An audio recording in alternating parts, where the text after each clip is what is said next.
Hey guys. So, firstly, I want to apologize for not being at my laptop for the last few days. I actually had to attend a wedding in Scotland for one of my uni friends.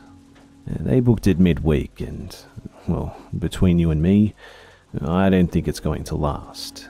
Which means that not only have I neglected you guys, but I've also wasted money on a rental suit and a John Lewis tea set. Anyways, as always, thank you guys for your help in my ongoing attempt to find Alice. I'm now in full contact with the radio show that she was working for, and they'll be sending over Rob's submission to the show as soon as they can. I've also looked up every town named Jubilation, and have contacted residents from each of them. None of them have the particular junction mentioned in the previous log, Sycamore Row and Acre Street. I've even combed Google Maps to make sure, and I'm not sure what town Alice passed through last February, but it doesn't seem to exist on public record. The guy who promised to retrace the route from the mirror shop actually came through, and has sent me a few possible addresses for Rob. He's also mentioned looking into the game itself a little more. I'm not sure what he means by that, but I want to be clear with you guys. Please, don't play this game on my behalf. I don't want that on my conscience. Okay. So, without further ado, here's the following log. Thanks again, everyone. The Left-Right Game, Draft 1, the 10th of the 2nd, 2017. Now, I want to address you, the listener, for a moment, with an advance notice concerning the following episode. I'm sure that it's not been lost on you that every installment of the series so far has played host to some strange, unexplainable occurrence, and spanned a great many miles of travel. It goes without saying that this has been by design. I've been summarizing the countless hours of uneventful meandering and taking extra care to document the strange phenomena that we've encountered along the way. I wanted the story to be fast-moving, though, to have real feel of progress with every chapter. If that sense of exploratory intrigue is why you're listening to this show, I completely understand. I'm certain that it's a primary draw for almost all of you. The twists, the turns, the mysteries, the strange encounters along an impossible road. But if that is the case, I feel that it's my duty to inform you that, apart from a few notable exceptions, there will be almost no ground covered in this segment, and the monsters we encountered will be all too human. Stress, divisiveness, discomfort, and, as one might imagine, grief. So if you guys want to skip this episode and wait for the next part, then you'll still be all caught up, and I'm sure that we'll be back on our way, heading once more into the great unknown. But I feel it's important to give the aftermath of Ace's capture its own episode, in part due to the significance of the revelations that are unearthed in its wake, but also as a gesture of defense to the man we lost. This is the story of our second night on the road. As we make the left turn, the horrifying space behind us is quickly replaced by a quiet emptiness ahead. The Wrangler crawls, defeated, toward the waiting convoy. The remaining 4 cars are parked haphazardly, taking up more than half the road. Rob drifts to the far end of the tarmac, looking to overtake and resume formation. Both of his hands rest on the steering wheel, his eyes fixed on some distant point in space. It's not hard to imagine that behind the focus and the quiet control, there's a man in turmoil, a man who can't bring himself to say anything, in fear of saying too much. This is Bristol to all cars. We're heading back on the road. Get yourselves in formation and make way for those around you. We've got a while to drive before we stop for the night. Bristol? Where's a ferryman? Lilith said. Ferryman's here. Where's Ace? Apollo said with concern. Ace didn't make it across.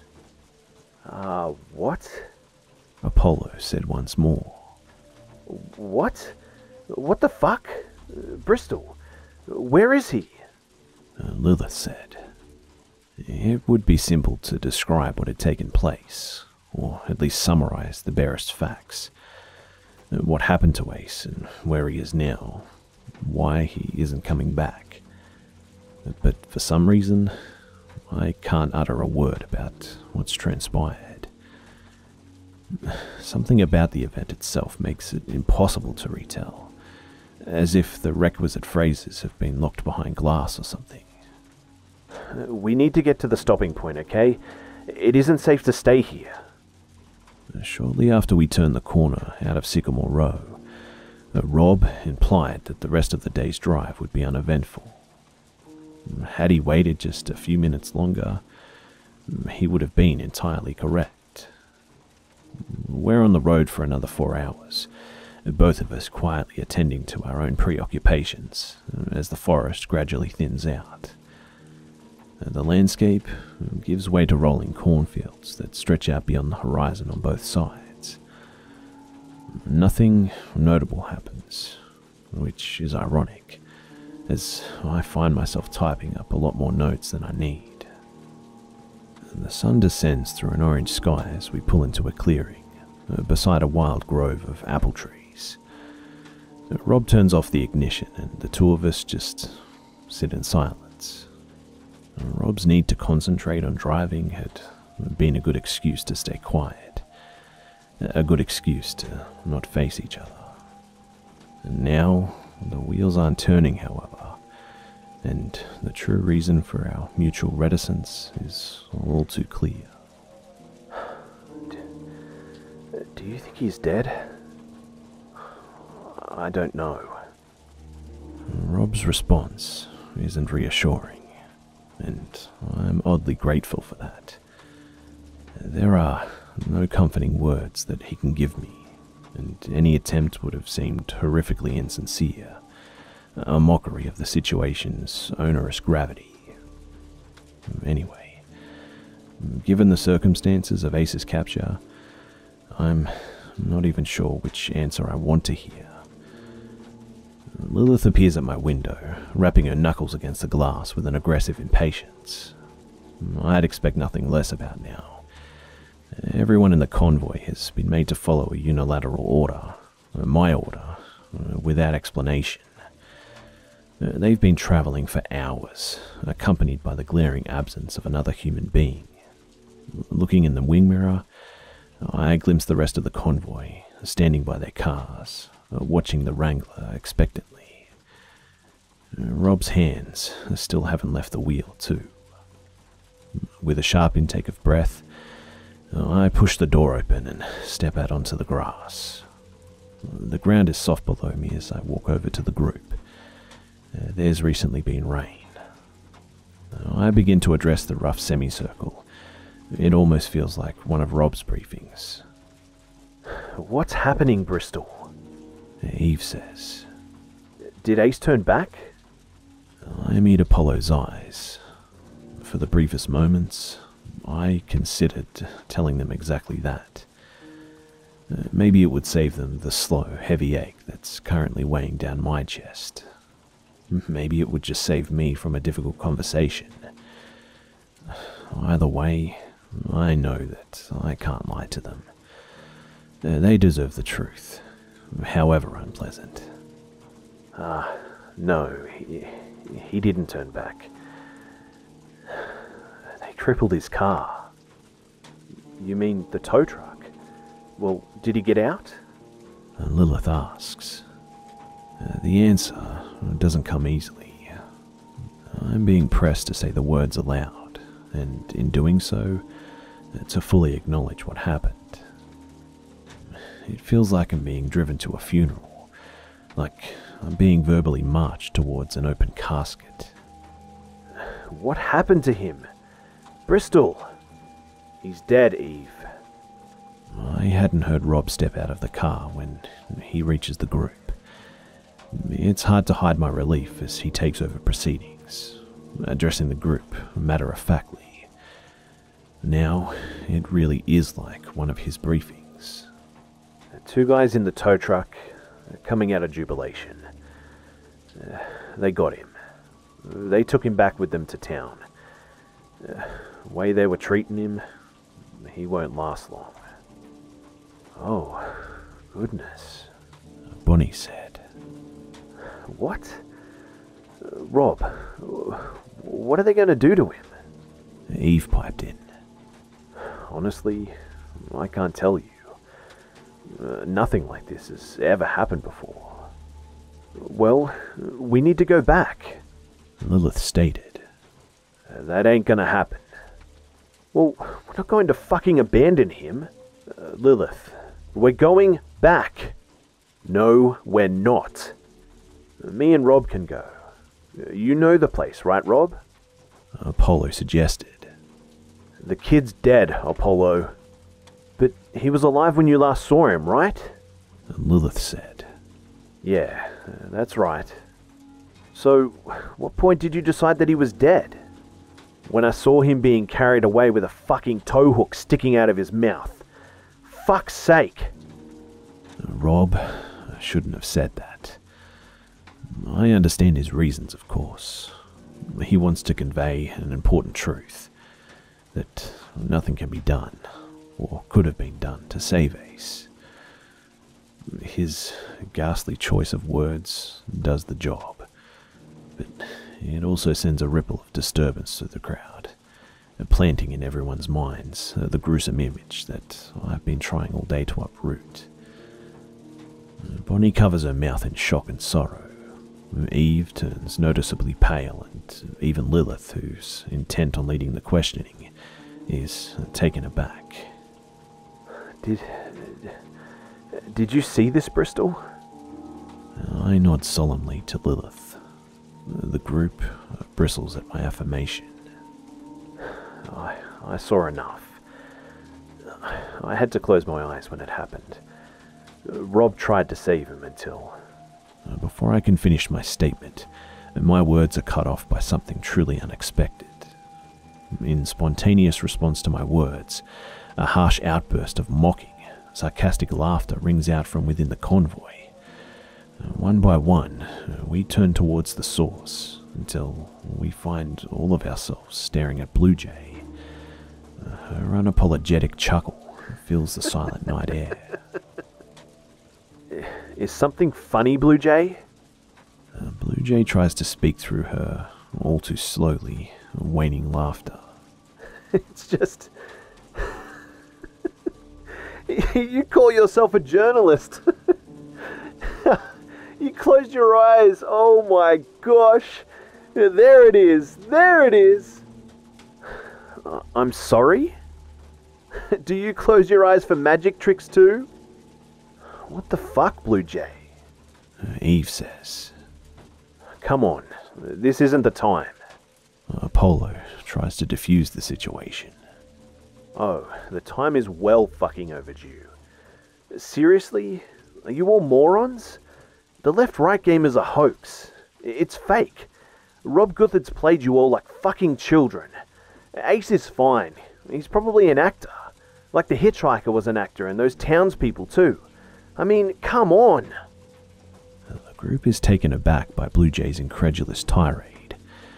She's clearly been holding her tongue since day one. Our reaction to Ace's capture, representing just one step too far. But I saw Rob shoot one of those townspeople with a hunting rifle. I saw the wound. It was real. It was a blood-filled squib. The rifle was probably loaded with blanks. You can buy both from any good theatrical retailer. Seriously, what the fuck is wrong with you people? Okay, firstly, I don't like your fucking tone. Secondly, have you noticed that we've been the only cars on the road for almost 2 days? And what about Jubilation? Are you suggesting Rob hired out a whole town? That would be fucking impossible. Lilith said. Oh yeah, sure. That's impossible. But it's totally believable that we're driving on a magic road. Maybe this is the highest budget scam that I've ever seen, but that's all it is. A scam. And Al Jazeera here is giving him all the publicity he wants. I mean, these people are sheep, but you're a fucking sycophant. My mother used to tell me that you can't strike a person from the high road. Staring down at the barrel of Blue Jay's darkly self-satisfied grin, I'm more than tempted to make the descent, though. Okay, Blue Jay, fair enough. I'm not going to pretend to know what's going on here. For all I know, you could be right. But why would Rob spend the production budget of a Hollywood film to trick a radio journalist and 2 vloggers? Trust me, our website does not get enough traffic for... Oh, don't be so self-important. It's not you he's trying to fool. Blue Jay turns to Rob, fixing him a glare of pure, unadulterated triumph. Admit it, Rob. Admit that this is all a fucking farce. Admit that you knew who I was before I even got out of my car. Rob's face looks like it's been carved from granite. The group looks to him for an answer, but he delivers his response directly to Blue Jay, his eyes locked with hers. It's true. I know who you are, Denise. The atmosphere changes, and for a moment, the night erupts into a foray of whispers. Rob's answer clearly means something to everyone but me. Denise? Denise Carver? No way. You serious? Polo, Lilith and Eve all say with shock on their face. Sorry, who's Denise Carver? She's the biggest killjoy in the hobby. Lilith says. Oh, fuck you, you fucking airhead. Blue Jay strikes back. Denise here is a member of the Skeptics and Rationalist Institute of America. She likes to get herself invited on ghost hunting expeditions, under a false name so that she can debunk them publicly. You may have gathered that she don't believe in the supernatural. Actually, I do believe in the supernatural. I believe that it's a billion-dollar industry built on selling comfortable lives to the gullible, and it thrives on shitty journalists and attention whore bloggers who are willing to spread whatever shit they think will get them clicks. That's why you took so long getting around the pine tree, wasn't it? Even when the truck was coming for Ace, you didn't think any of it was real. Did you? As condescending as her delivery may be, her words spark a sudden realization.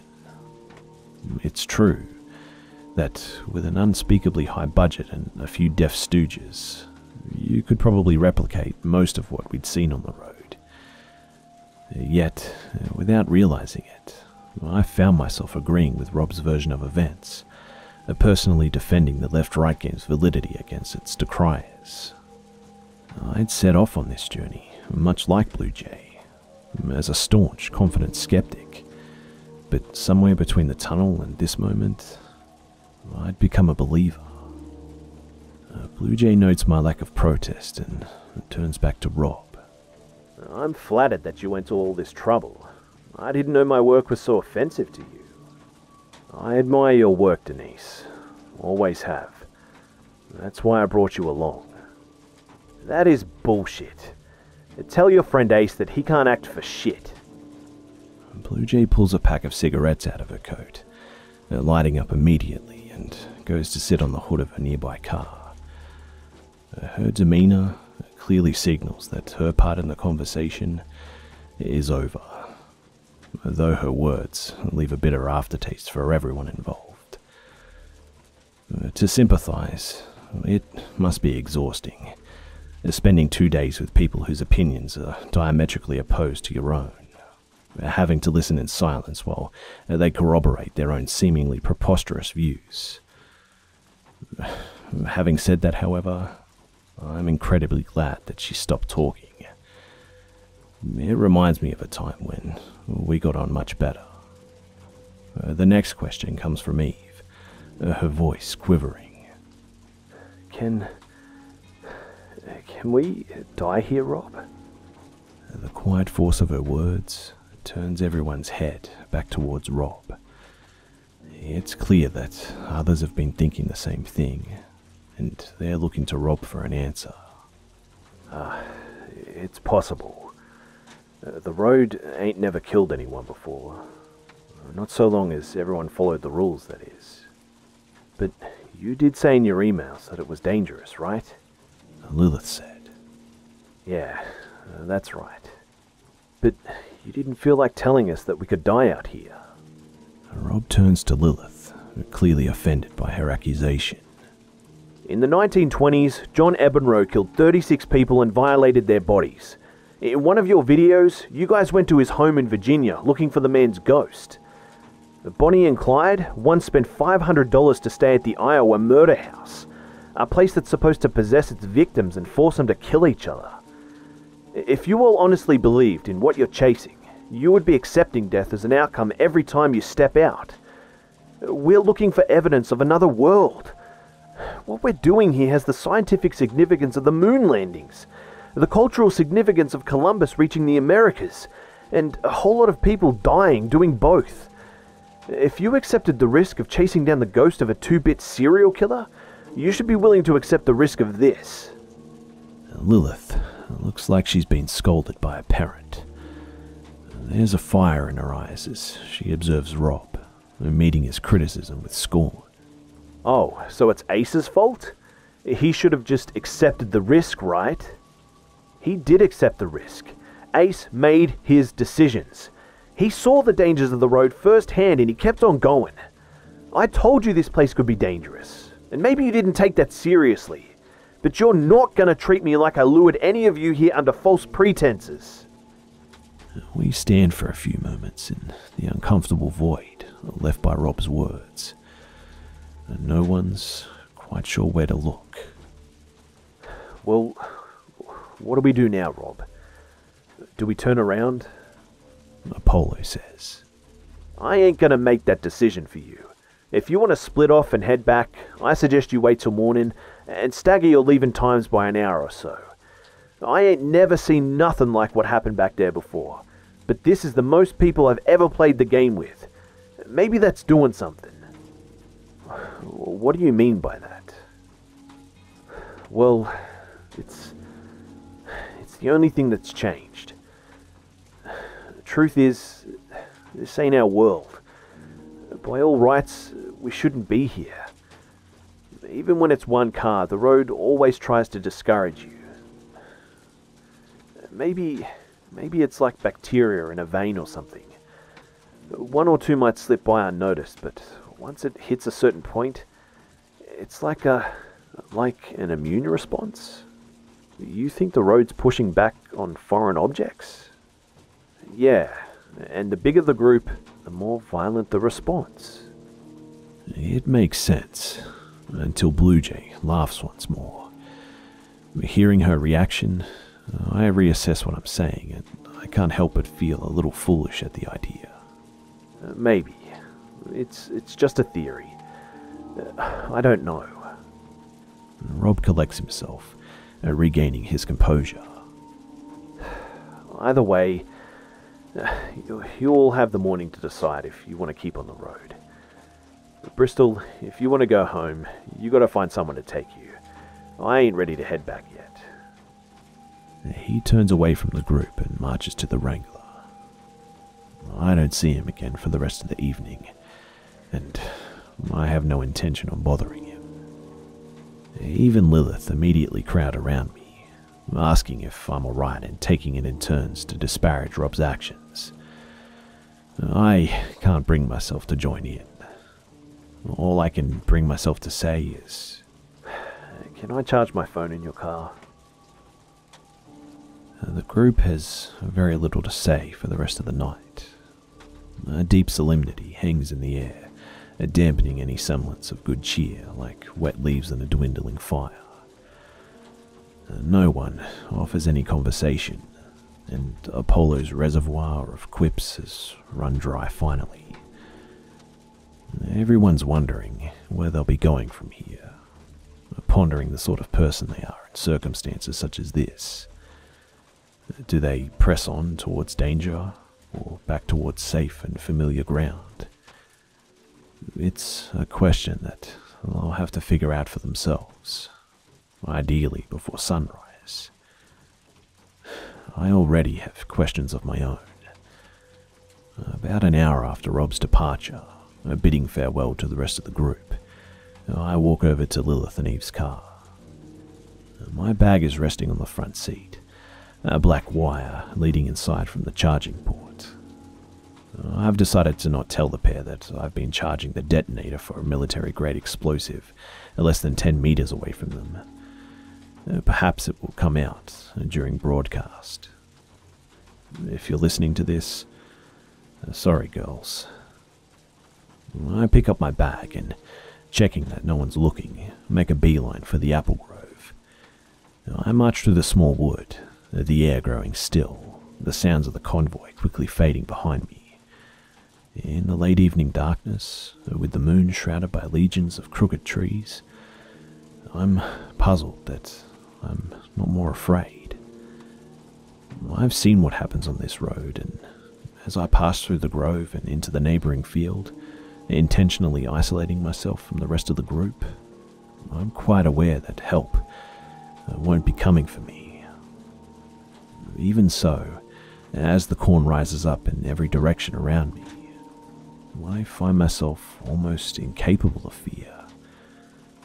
The day's events have drained me of emotion, and I'm now with everything else pulled away. I'm left with only one driving directive, an overpowering urge to figure out this road, regardless of what that entails. Judging the distance that I've traveled to be acceptably out of range from the convoy, I take the block of C4 out of my bag and place it on the ground. Gritting my teeth, and my body cringing with self-inflicted dread, I press the power button on the Nokia and wait for something to happen. My worries of instant disintegration are allayed slightly as the grainy image of two outstretched hands comes into view, swiftly replaced by a menu screen. I work fast, the words on the brown paper package constantly reminding of what I'm putting at risk with every passing second. Firstly, I type my own number into the phone, assuming, or at least hoping, that the mechanism isn't activated by outgoing calls. A few seconds later, my cell phone rings, giving me the Nokia's number. Checking the call logs, I find a different number, which seems to have made a call to the phone 3 times in quick succession. If I were a betting woman, which I sometimes am, I'd suggest that this number belongs to whoever built the bomb. The calls representing an attempt to test the trigger prior to its implementation. If I'm right, then this should be the personal number of whoever was driving that crash car. My third discovery is a little bit more puzzling though. No texts have been sent from this phone. However, there is one solitary message residing in the phone's inbox. It's from a third, separate number, and it reads thus: "Please, don't do this, Rob." I stare at those 4 words, the new information grating uncomfortably against my already preconceived theories. If these texts are to be believed, and my previous deductions are at all accurate, then that means that Rob Guthert was driving the car, that the C4 in the trunk had belonged to him. All this time I thought that Rob may have been responsible for something terrible. But what if he was run off the road himself? If that is the case, it leads to an entirely new question. Who was responsible for his crash? As I begin to think it over, the air explodes around me. I'm jolted out of my examination by a powerful, echoing voice which reverberates the very air. The corn is thrown into a frenzy as the noise echoes from every direction, as if spoken by the air itself. Without a second hesitation, I turn off the Nokia and throw the block into my bag. I jump to my feet and scan the cornfield for whoever spoke those words, backing away towards the convoy. Suddenly, realizing how far I am from my friends, I break into a run, my boots pounding the dirt as I flee back to the woods. Less than a minute later, I burst out through the trees, my bag swinging with the weight of the block. Everyone's in their cars, seemingly fast asleep, and I'm starting to think that they're onto something. With no one to talk to and a long day ahead of me, I suppose that there's no further recourse but to catch my breath, write up my immediate thoughts, and finally get some much-needed rest. I feel a dull pressure behind my eyes as I step towards the Wrangler, quietly opening the back door next to my sleeping area. I carefully hide the block under my luggage. Then, silently closing the door again, I wander around to the passenger side, where my notes are waiting to be typed. I reach out and grab the handle, gripping it tightly. I don't open the door. In fact, after a moment of staring through the glass, I just let go. The pressure behind my eyes gives way, and before I know it, I've slid down to the damp ground, my back against the cool, hard metal of the door. A whine catches in my throat as ugly tears stream down my cheeks. My breath shudders as I inhale, and my attempt to breathe out plays to the world as a quiet, declining sob. The tears take me by surprise, but I don't wipe them away. In a bittersweet way, they're welcome, necessary even. They carry with them a familiar sense of heart-rending release. By the time that they've run dry, I feel like I might just be able to move on from the events of the day. The sounds in my head are just a little quieter now that I've paid them their due. Are you okay, honey? I'm picking myself up when I see Bonnie walking carefully over to the Wrangler. I brush myself off, a little embarrassed at being caught. Yeah. I didn't know you were awake. I'm a light sleeper, and Clyde, snores. Hey, do you need someone to talk to? I'm okay. I think I just need to sleep. Thanks though, Bonnie. My name's Linda, if you're wondering. Alice. That's a beautiful name. Well, Alice, I know I don't talk much, but I sure know how to listen, if you ever want me to. For the first time since the pine fell, I find myself smiling. It's a weak smile, but a smile nonetheless. Thank you, Linda. You know, I might take you up on that. Have a good night. You too. Bonnie starts to walk back to the car, before pausing and turning around, one last piece of comfort to offer. Hey, and remember, everything will be alright once we get to Wintery Bay. I frown a little, unsure what Bonnie means. She smiles back blankly, then resumes the path back to her car. She's mentioned that place before, upon leaving Jubilation in what seemed like a moment of idle reminiscence. But how she mentioned it just now doesn't seem like reminiscence at all. After everything that's gone on, all the suspicion that I've been directing at Rob, all my worry for Ace, is something the matter with Bonnie? Perhaps I'm misunderstanding. Perhaps Bonnie misspoke. But all the same, the brief comfort that her words offered me has already faded away, leaving a familiar feeling of confusion and paranoia in its place. I let myself into the passenger side, type up a few pressing notes, and then climb through onto the air mattress. Sleep doesn't come easily.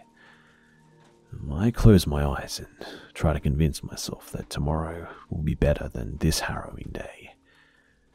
Yet, every time I make that particular argument, a voice in my head responds with, "That may depend on which way you turn."